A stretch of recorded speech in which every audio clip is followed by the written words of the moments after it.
week-ish ago or whatever that was. And then we're a little bit anemic too, which is common when your body is sick and focused on other things because it doesn't care about making red blood cells. That's all our blood work finding. Circling up to the ultrasound. Hold on 1 second, please. I was listening. Can you please repeat that so I can hear it? No, that's okay. I got Sure. that. Yeah, go ahead. The blood You work. talking to me? Yeah, just the blood work. Okay. So we are acidotic again, which again, I'm not surprised with our blood sugars being all over the place and not eating, and ketones. The amylase and lipase are elevated, which tells us about inflammation in the GI tract. The ultrasound confirms that that's there. And again, we'll talk more about that in a minute. Okay. Blood sugar 571 on the machine, which when we took his blood sugar, it was about there too, and yours was 6 something, so all very high. Again, that's now down to 306. We just checked it at 2. And then liver values are elevated. They were elevated when you started a week ago, but they're more elevated now. Oh. The one being the highest is something called the ALP. We see that secondary to lots of different things. One of the things being potential Cushing's disease, which we will also circle back to when we talk about the ultrasound. That is the majority of the findings on the blood work. Electrolytes are okay right now, so I haven't had to supplement potassium, which is something that we sometimes supplement with DKAs. Otherwise, everything else looks fine. Kidney values look good. Electrolytes look good. Okay, ultrasound. Let me just read through each section on here.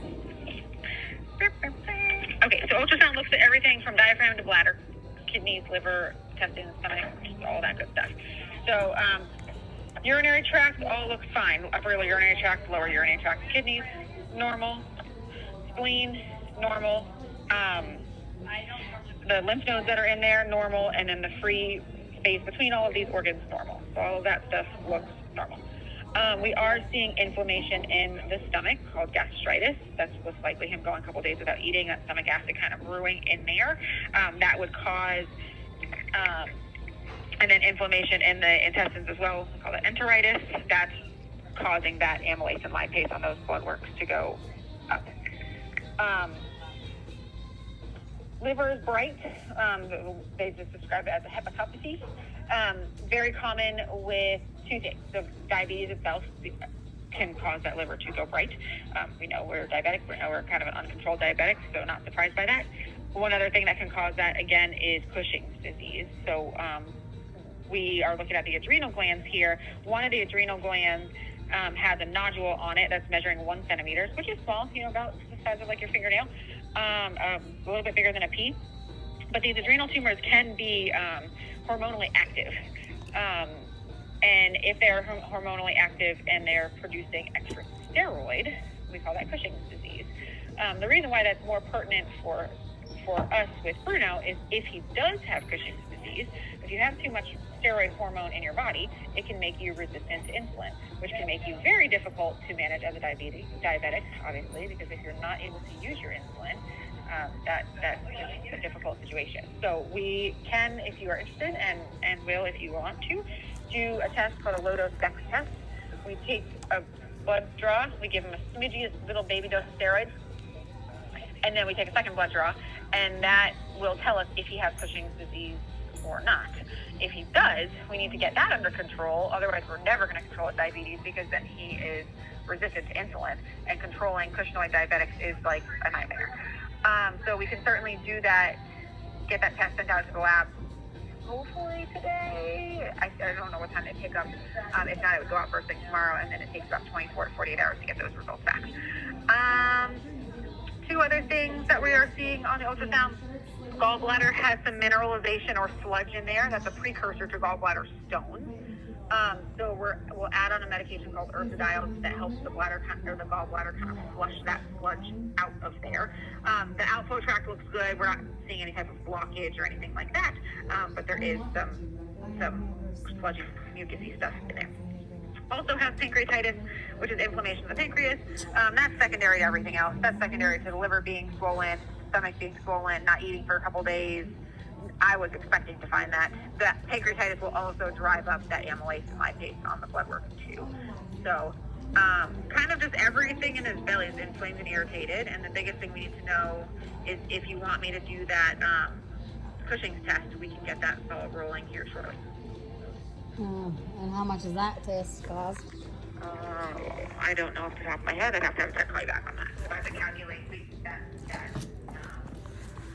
steroid dose for you. And so, what's the chances of this that it could be caused from a toxin? All of these problems.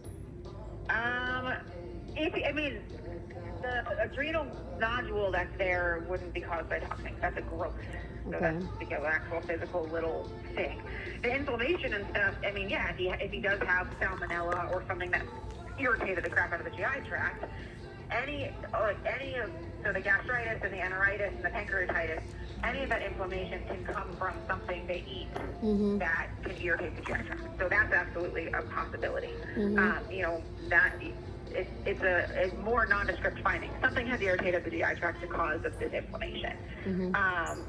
So that's sure. But the adrenal little growth there wouldn't be caused from a toxin, because no toxin's going to make your adrenal gland specifically grow a little nodule in it. So, because he wasn't... And the same thing with the gallbladder sludge. That's probably just an incidental finding. It's pretty common in older dogs. Toxin's not going to make your gallbladder make the sludge. So that's just there. Again, probably unrelated to anything we're dealing with today. We just want to make sure it doesn't turn into a stone. continue to make sludge, because then it can cause blockage. Okay. Well, because he was never we didn't have him down as a diabetic before, so this is all new for him too. So Right. No toxin is going to make him diabetic. He could have been like on the edge of being diabetic, and then some toxin irritated his system, and stress could definitely kind of kick him over the edge to where now he's insulin-dependent diabetic.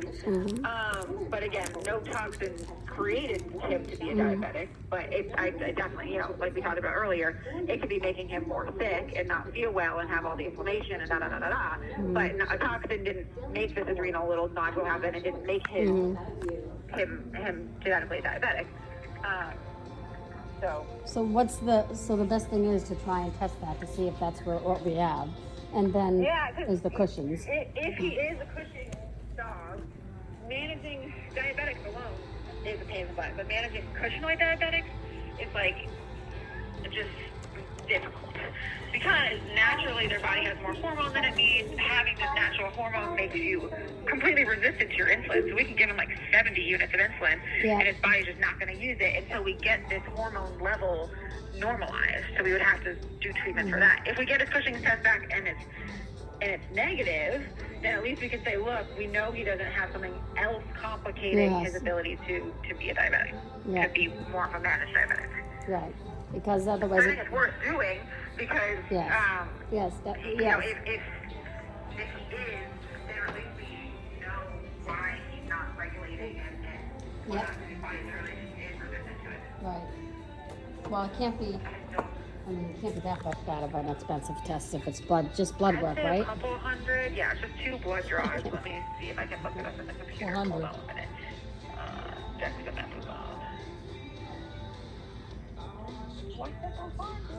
Because if he's got Cushing's and all that, is that when you guys recommend euthanizing a dog after that then?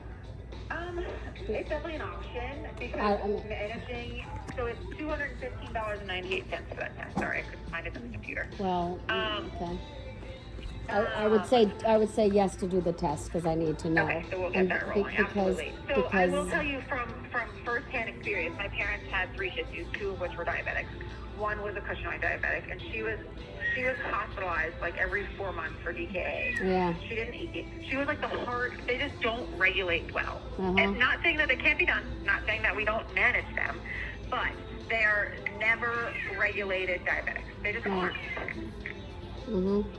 All right. Well, let's do the test, because let's find that out, because that's the best course to try and first. I'm hoping if I get it started right away that it can go out to the lab tonight. I don't know what time they pick up.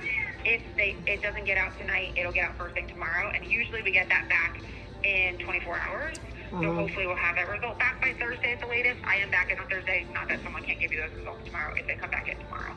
But we'll get that started right away. Any other questions for me while you have me on the phone? Well, they were trying to get the stool. Did they get a stool sample to send out stool's before done, you did all the? In the fridge. Before I started the deworming, before I started the gastrointestinal antibiotic, that's already collected. I watched them do it myself. perfect. Okay, because he hadn't gone for me yet, so I was like, oh. Yeah, we got it. Okay, we good. got it. Okay, all right. So let's go with that, and then see what happens. All right. Sounds good. All right, and I'm back on Thursday. Hopefully he doesn't have to stay through Thursday, but I'll be here if he needs me. Okay. Thank you. Okay, you're welcome. Bye-bye. Bye.